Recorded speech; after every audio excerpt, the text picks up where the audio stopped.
Everyone, आपका स्वागत है मेरी क्लास में। हम एक्सरसाइज 1.3 कर रहे थे और उसमें सभी क्वेश्चंस ऑलमोस्ट हो गए, सिर्फ ये लास्ट क्वेश्चन बाकी है।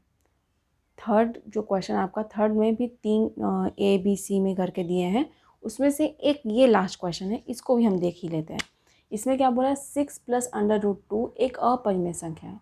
ये हमें पता है, हमें भी पता है, बट इसको प्रूव करना है। तो हम क्या करेंगे कि पहले लेंगे 6 √2, एक परिमेय संख्या है तो माना 6 + √2 एक इरेशनल नंबर, एक परिमेय संख्या है, परिमेय संख्या है, ये मान के चलेंगे।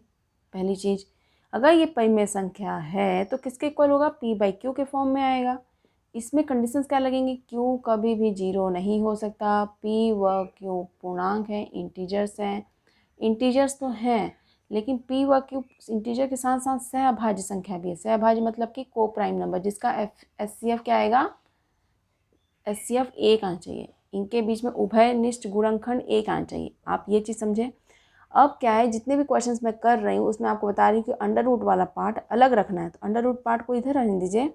P/Q 6 को इधर ले आई तो ये प्लस में 6 तो इधर जाएगा तो -6 में आएगा। फिर इसका एलसीएम ले लीजिए, इसका Q, तो P-6Q हो गया। ऐसा हो गया ना, इसको इक्वेशन 1 मान लीजिए। हाँ, इक्वेशन 1 मान लिए। अब देखिए इस पार्ट को लेके चल, इस पार्ट को देखिए क्या बोल रहा है। ये इसमें क्या है, हमें पता है कि P व Q क्या है, पूर्णांक है। P व Q पूर्णांक है, ये पता है। अगर P व Q पूर्णांक है तो P-6Q भी पूर्णांक होगा। अब कैसे होगा इसको भी देख लेते हैं। देखिए, मैंने आपको बताया था कि एक पूर्णांक के साथ किसी चीज़ का मल्टीप्लाई करते हैं, किसी पूर्णांक दूसरे पूर्णांक का, तो वो पूर्णांक ही आता है। तो 6Q क्या है, पूर्णांक है, ये पूर्णांक है। अगर एक पूर्णांक में P है पूर्णांक, पूर्णांक में दूसरे पूर्णांक का घटाते हैं या माइनस करते हैं तो वो भी पूर्णांक होता है। तो क्या हुआ, पूर्णांक में पूर्णांक का माइनस के तो भी पूर्णांक है, ये पूर्णांक हो गया।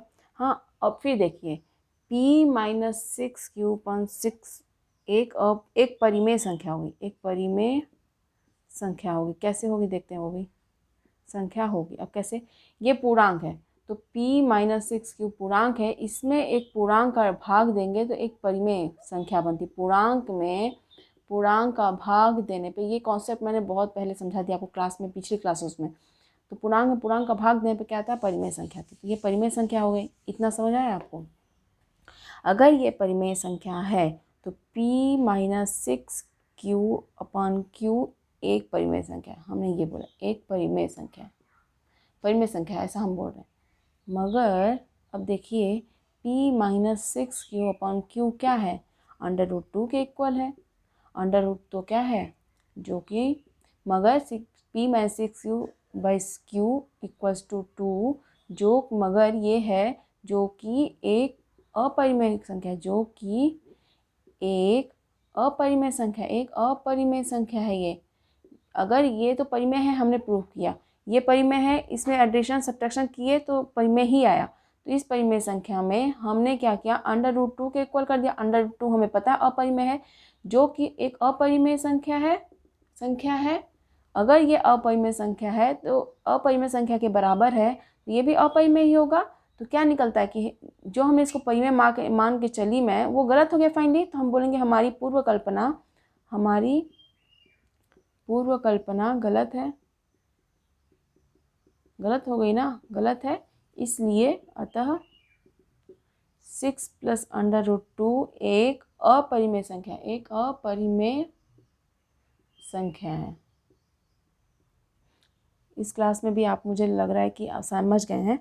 छोटा सा ही क्वेश्चन देखिए, आपको ना इस टाइप के क्वेश्चन में ज़्यादा टाइम लगा होगा। √2, √3, √5, √7, √11, इस टाइप के क्वेश्चन आएंगे ना तो बहुत टाइम लगेगा, क्योंकि इसमें स्टेप्स फॉलो करने पड़ते हैं। बट इसमें कुछ स्टेप्स हैं ही नहीं।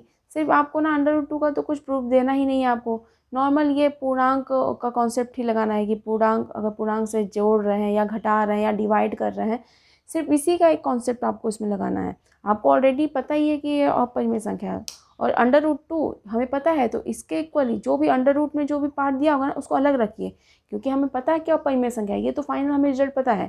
तो √2 वाले पार्ट को ना एक साइड रखेंगे ना, तो उसके दूसरे पार्ट में जो भी चीज़ें होंगी ना उसको तो हम परिमेय बताएंगे। लेकिन यही परिमेय दूसरे पार्ट अपरिमेय के साथ इक्वल में आएगी, वो अपरिमेय बन जाएगी, जो कि हमारा ईजी हो जाएगा काम अपरिमेय प्रूव करना। तो मुझे उम्मीद है इस क्लास को भी आप समझे होंगे। तो इस क्लास में सिर्फ इतना ही। अपना आपका 1.3 चैप्टर मतलब कि एग्ज़ाम एक्सरसाइज आपका ख़त्म हो गया है।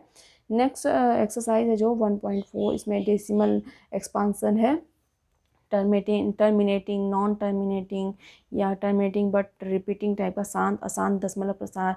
हाँ, तो इस टाइप के जो है ना आपके, तो नेक्स्ट एक्सरसाइज में है, उससे पहले एग्जांपल भी जो होंगे तो उस क्लास में देखेंगे। उसको भी मैंने एक क्लासिफिकेशन ऑफ नंबर में सेकंड क्लास में शायद वही है कि डेसिमल नंबर का एक्सपांसन जो भी है, उस पर मैंने बहुत अच्छे से डिटेल में समझाया है। उस क्लास को आप ज़रूर देखिएगा। और वैसे मैं अभी एक्सरसाइज कराने से पहले कुछ कुछ आपको कॉन्सेप्ट अच्छे से क्लियर करूँगी इस क्लास में, इसके बाद के भी क्लासेस में। तो इस क्लास में सिर्फ इतना ही। Thank you so much.